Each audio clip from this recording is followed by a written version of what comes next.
Who are like some of your favorites to watch? It's funny when growing up, I was always akin more to the heels, the villains. Really, the only baby faces or heroes, if you want to call them, that I ever really got into was the Ultimate Warrior, and I think the reason why as a kid was it was the face paint, it was the colors, it was the entrance, it was the music.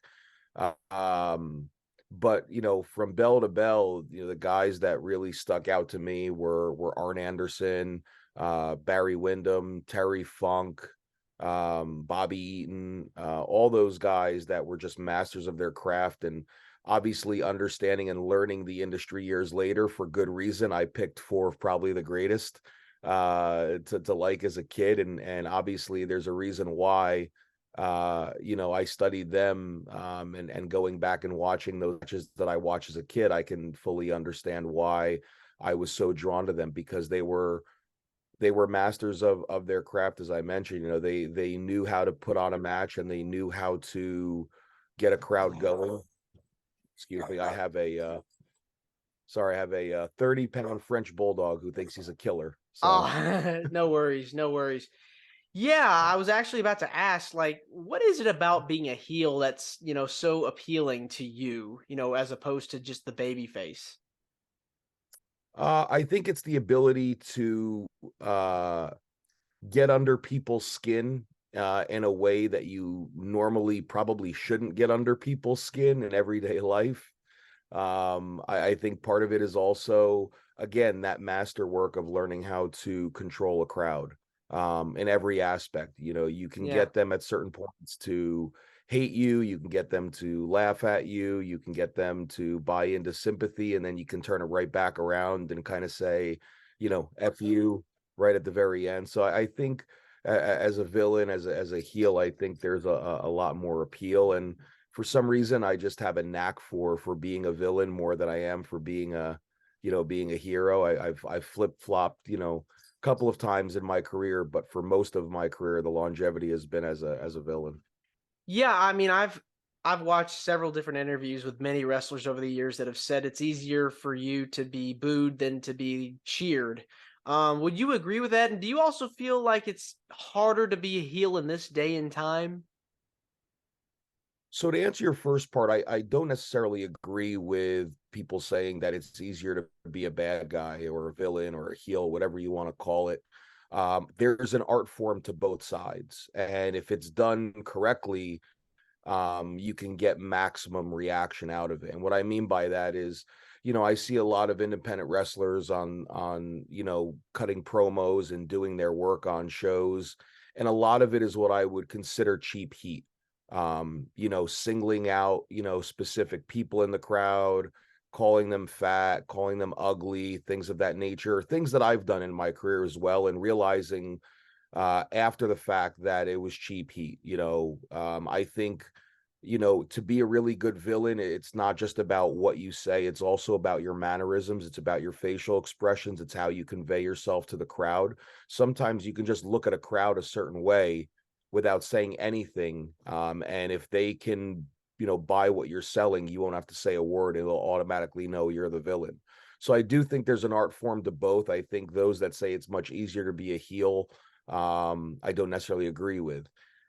Flipping that to where we are in today's society, yes, it is much harder to be a villain today because you have to be very careful of how far you can push that envelope without crossing it.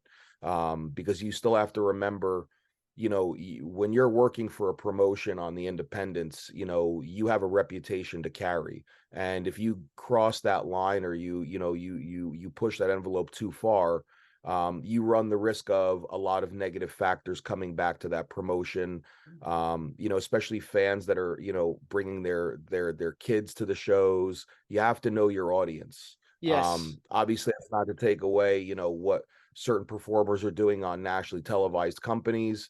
Obviously, they have clearance to do those type of things, but to me, going that route is cheap heat. And I think in this day and age, you got to really be clever. And if you're a good enough villain, heel, whatever you want to call yourself, if you are a master of your craft and you know what you're doing, then you know how to get real heat without having to take those cheap shortcuts.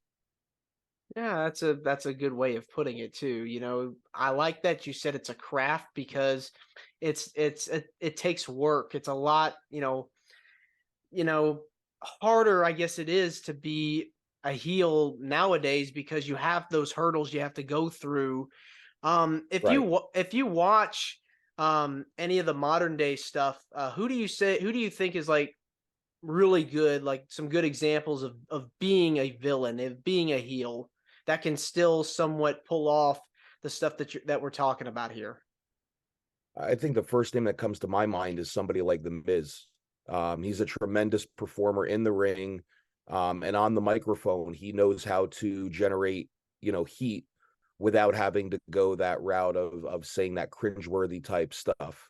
You look at somebody today who doesn't have to say much, and obviously the catalyst was his father. But you look at Dominic Mysterio today too. I mean, he just grabs the microphone and the crowd is ready to hate him.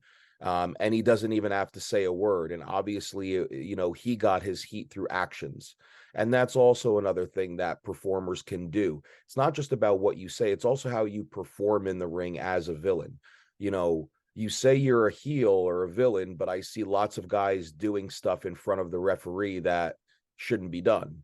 If you're a master of your craft and you're a heel, you should try to do everything you can dirty and illegally behind the referee's back.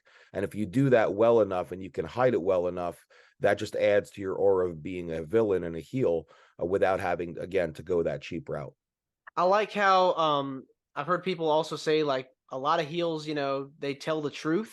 They kind of tell it like it is, and Mhm. they're very intelligent. A lot of Yes. them, so it's so Yeah, cool to see that's the how other that's done. factor that's also a big part of it too. I mean, obviously, if you look at the landscape of anything in any version of society, nobody likes the truth being told to them. So when you're able to throw out the truth to a majority of the crowd, they're also going to get behind that because they know you're telling them the truth, and it's stuff that they don't necessarily want to hear. But again, it's all about the context and how you say it. And I agree with you. There's an intelligence factor there too. It's Mhm. also not just about what you're saying, it's also how you deliver it. It's in the tone of voice that you deliver it in. There's so many different factors. So again, I go back to what we said before. Being a villain is not necessarily that easy. I mean, you could call yourself a heel and go out there and curse out the crowd all you want. That's not being a heel. Yeah, There's so many layers to it. definitely.